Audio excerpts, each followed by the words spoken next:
All right, everyone. Okay, so welcome to our first preschool PLC. So we know that at elementary sites, they do PLCs on Wednesdays in the afternoons when they do the early dismissal. And so for preschool, we have never been fortunate enough to do that because our schedule is different than everybody else in the entire district, right? We've kind of reworked things so that on Fridays, we will be able to have a little bit of PLC time. I will be now getting excused from some of my SPED meetings so that I can actually work with you when we don't have students here. Yay! Isn't that exciting? Yes. Okay, so I'm gonna just talk a little bit about how we'll structure these and work on it together. And so our focus is really going to be on the DRDP because that's what we use in preschool for our data, right? Now, I know that all of us just got done doing 1 million DRDPs and everybody here is complete. Thank you, thank you, thank you. So that's something to celebrate and utterly amazing. And so I know it kind of seems silly that we're really gonna start ramping it up right now, but we know we have a spring reporting period as well. And so the goal is to kind of get our PLCs locked in and get a good structure going. And then we'll be ready to go in the spring. So today, I just want to talk a little bit about, I have our measures right here printed out with the little examples on it. And then talk a little bit about the unable to rate and when we use that.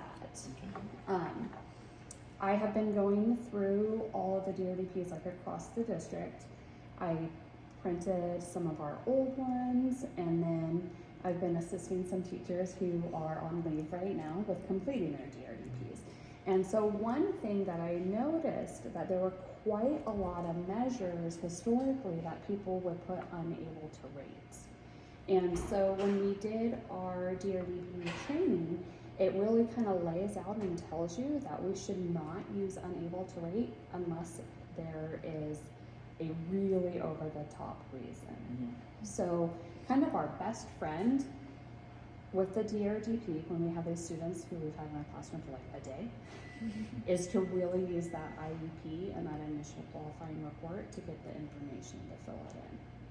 So if you look at one of the measures that was quite often written in there, the unable to rate, was nutrition.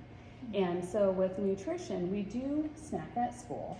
And often when we are holding our initial IEP, we're talking about what their eating habits are. You know, are they a picky eater? Are they using those utensils at home?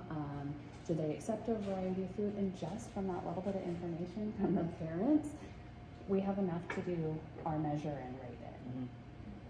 So just a reminder, you know, if the child is allowing you to have different snacks on their plate at snack, you're already at that evolving later stage.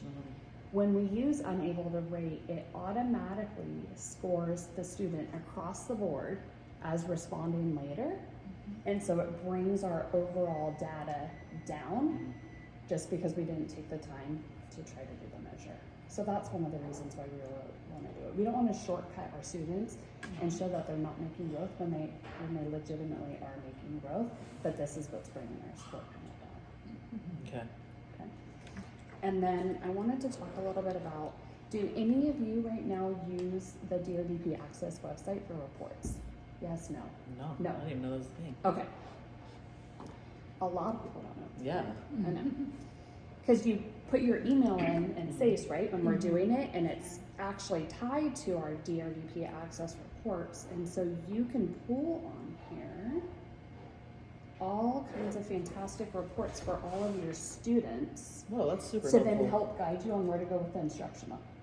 Yeah. So you can have like an overall class progress chart to be like, okay, social emotionally, everybody is kind of falling within this range. This is what I need to instruct on in order to bring them to the next level. That's cool. So let me pull up some of these. My access report is a little different because I have one for across the district, so it'll be bigger, but that's even better. See, look at all these fantastic ones that have been rated. Yeah. Oh my gosh. You go through all those? Yeah, Ooh. I know, right? Thank you. Yeah, for real. All right, so let's do. This is good. Let's see. Okay, I can stop the recording.